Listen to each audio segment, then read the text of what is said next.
Hello welcome to crazy Suma channel. ఈరోజు మన ఛానల్లో ఫ్రూట్ సలాడ్ చేసుకుందాం. ఓకేనా అండి? దాంట్లో కావాల్సిన ఐటమ్స్ నేను బనానా తీసుకున్నాను, తర్వాత దానిమ్మ గింజలు, యాపిల్స్, డ్రై ఫ్రూట్స్, బాదం, కాజు, 1 ప్యాకెట్ మిల్క్ తీసుకున్నాను. మెయిన్గా ఈ పౌడర్ తీసుకోండి, కస్టర్డ్ పౌడర్ తీసుకోండి. ఓకేనా? నేను వెనీలా ఫ్లేవర్ తీసుకున్నాను. దీంట్లో చాలా రకాలు ఉంటాయి. వెనిలా అయితేనే బాగుంటుంది, మీ ఇష్టం చూసి తీసుకోండి. ఓకేనా? తర్వాత మిల్క్ తీసుకోండి. ఫస్ట్ ఒక బౌల్ తీసుకొని అందులో 1/2 కప్పు పాలు తీసుకోండి, పచ్చి పాలు.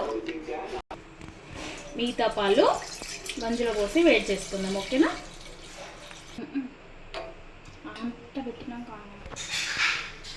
ఇప్పుడు పాలు వేడి చేద్దాం. ఓకేనా?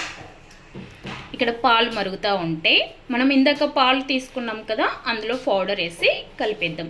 వేడి పాలల్లో వేసి కలిపామంటే పౌడర్ ఉండలు కట్టేస్తుంది. పచ్చి పాలలో కలుపుకోవాలి. ఇప్పుడు 2 స్పూన్స్ కస్టర్డ్ పౌడర్ వేసుకొని ఉండలు లేకుండా మిక్స్ చేసుకోవాలి. పాలు ఇలా మరగబెట్టుకోండి. ఒక పొంగు వచ్చిన తర్వాత షుగర్ వేసి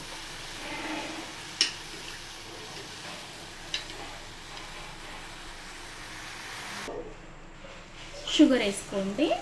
నేను 1/2 కప్ వేస్తున్నాను, మీరు మీ టేస్ట్కి తగ్గట్టుగా మీరు వేసుకోండి.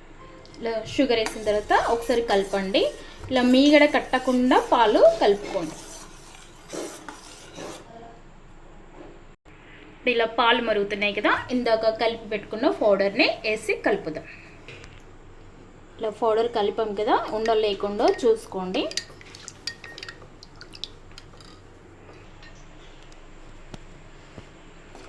ఇందులో వేసేసుకొని గ్యాస్ మీ సిమ్లో పెట్టుకోండి. ఓకేనా? లేదంటే ఉండలు కట్టేస్తుంది.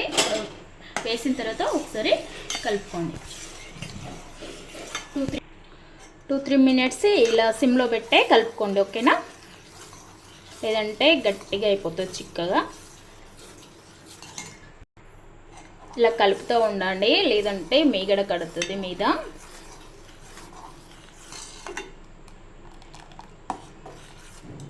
ఇంత చిక్కగా ఉంటే సరిపోతుంది. ఇది చల్లగిన తర్వాత ఇంకా చిక్కబడుద్ది. ఇప్పుడు మనం గ్యాస్ ఆఫ్ చేసేసుకుందాం. ఇప్పుడు దీన్ని వేరే బౌల్లో తీసుకుందాం. ఇంత చిక్కగా ఉంటే సరిపోతుంది. ఇది 2 అవర్స్ ఫ్రిడ్జ్లో పెట్టిన తర్వాత ఫ్రూట్స్ అన్నీ వేసి కలుపుకోండి. ఓకేనా? ఇలా ఫ్రిడ్జ్లో 2 అవర్స్ పెట్టి తీసిన తర్వాత చూడండి, కూల్గా సూపర్గా ఉంటుంది. ఇప్పుడు మనం కట్ చేసిన ఫ్రూట్స్ అన్నీ ఉన్నాయి కదా, ఇవన్నీ వేసి ఇందులో మిక్స్ చేద్దాం. ఇప్పుడు కట్ చేసి పెట్టుకున్న బనానా పీసెస్ వేసుకోండి. నెక్స్ట్ దానిమ్మ వేసుకోండి. మీకు నచ్చిన ఫ్రూట్స్, పులుపు లేకుండా స్వీట్గా ఉండే ఫ్రూట్స్ అన్నీ వేసుకోండి. నెక్స్ట్ యాపిల్ వేసుకోండి. పిల్లలు ఫ్రూట్స్ ఎక్కువ తినరు కదా, ఇలా చేసి పెడితే చాలా బాగా తింటారు. నెక్స్ట్ గ్రేప్స్ వేసుకోండి.